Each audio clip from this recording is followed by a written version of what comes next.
Hi friends, இது Sandhya healthy cooking channel. இன்றைக்கி இந்த வீடியோவில் சிக்கனை வச்சு ஒரு சூப்பரான ரெசிபி பார்க்க போகிறோம். நல்லா காரசாரமாக ரொம்பவே டேஸ்ட்டாக இருக்கும். இது பண்ணுறதுக்கு வெறும் வத்தலும் ஒரு 2-3 ஸ்பூன் எண்ணெய் இருந்தால் போதும். அது கூட நம்ம உப்பு மட்டும் சேர்த்து அசத்தலாக பண்ண போகிறோம். ஆமாங்க, இன்றைக்கி இவ்வளோ வத்தல் எடுத்து வச்சுருக்கேன். ஒரு 3/4 கிலோ அளவுக்கு சிக்கன் இருக்குது.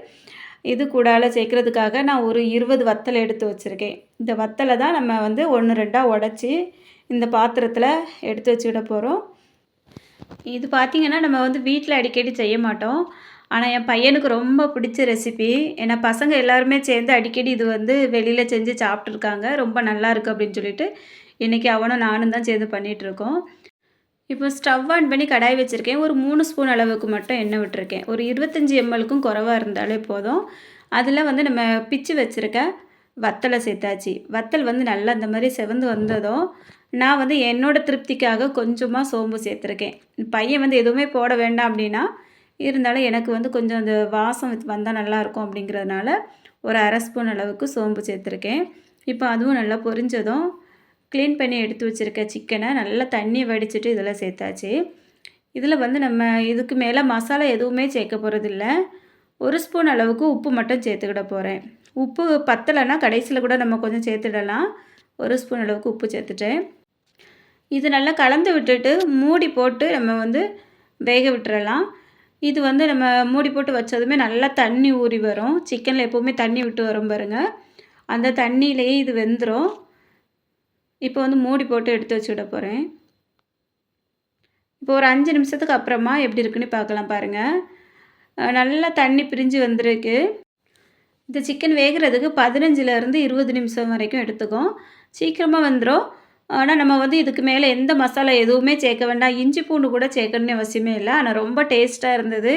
எனக்கு இதோட டேஸ்ட் ரொம்பவே பிடிச்சிருந்து. நீங்கள் நல்லா காரம் சாப்பிடுவீங்க அப்படின்னா இந்த அளவுக்கு சேர்த்துடுங்க வத்தல்.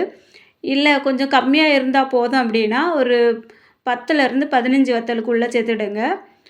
குழந்தைங்களுக்கு கொடுக்குற மாதிரி இருந்ததுன்னா நீங்கள் அந்த வத்தலை கிள்ளிட்டு உள்ளே இருக்க விதைகள் எல்லாமே எடுத்துருங்க. ஆனால் அதெல்லாம் சேர்த்து செய்யும்போது தான் இது டேஸ்ட்டு நல்லாயிருக்கும்.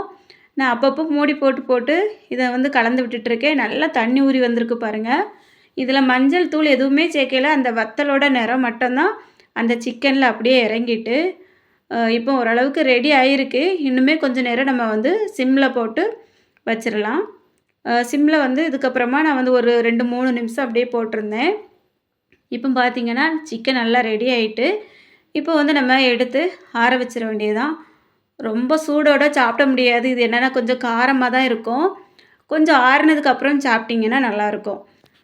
இது பாருங்கள், இதோட டேஸ்ட்டு ரொம்ப நல்லா இருந்தது. எனக்கு ரொம்பவே பிடிச்சிருந்தது.